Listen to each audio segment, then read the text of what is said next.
Informer et sensibiliser toutes les femmes sur l'endométriose, cette maladie où les tissus qui tapissent normalement l'utérus se développent en dehors de ce dernier, tel est l'objectif de l'ONG Endo Espoir qui a officiellement fait son entrée dans l'arène des organisations non gouvernementales au Bénin ce lundi 28 mars 2022. La cérémonie de lancement officiel de cette ONG s'est déroulée à la salle de conférence de l'hôtel Novotel à Cotonou.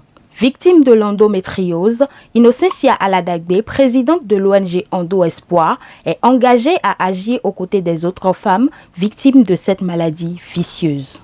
Je souffre d'endométriose. Je sais ce qu'est l'endométriose. Je vis l'endométriose. De ces maux de ventre, de bas-ventre inexpliqués, de ces douleurs menstruelles inqualifiables, de ces regards interrogateurs et même désapprobateurs, de cette interminable errance médicale, de cette désocialisation. Je suis une victime authentique de l'endométriose.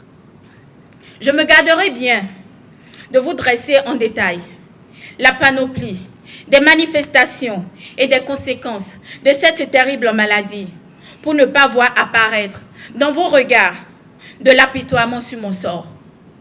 Moi, j'ai déjà bien de la chance, beaucoup de chance, de me tenir devant vous aujourd'hui, vivante et capable de m'adresser à vous.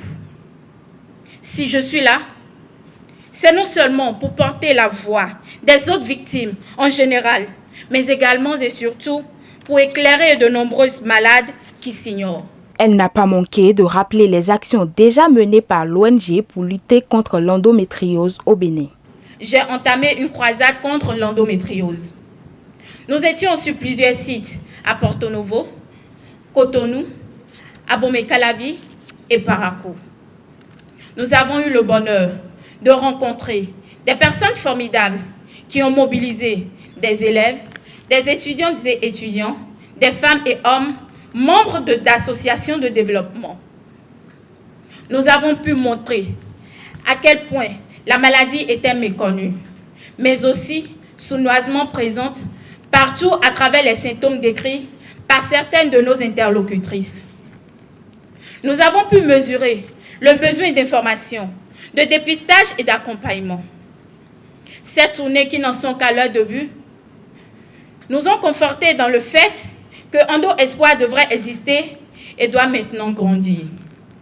Parrain de l'événement, le président de l'Assemblée nationale, Louis Vlavonou, a invité les uns et les autres à être plus à l'écoute des victimes de cette maladie. Je voudrais vous inviter, que dis-je, nous inviter, surtout,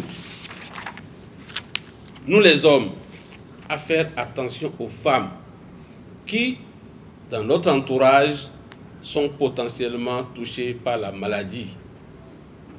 Nous devons de les écouter avec attention, d'essayer de comprendre leurs douleurs, de les orienter vers les centres de santé de référence, sans oublier de leur suggérer d'évoquer avec leurs soignants la possibilité que l'endométriose soit la cause de leurs maux. Nous devons aussi répercuter le message de sensibilisation autour de nous, car plus la maladie sera connue, plus les errances médicales vont se réduire et la douleur des patientes s'atténuer. La cérémonie a notamment été marquée par un poignant exposé fait par le professeur Justin Lewis Denancmon, gynécologue obstétricien au Centre national hospitalier universitaire Hubert Koutoukou Maga de Cotonou sur les causes, manifestations et conséquences de l'endométriose. Un exposé qui a suscité beaucoup de réactions de la part des participants qui, pour la plupart, étaient encore dans l'ignorance par rapport à cette maladie grave.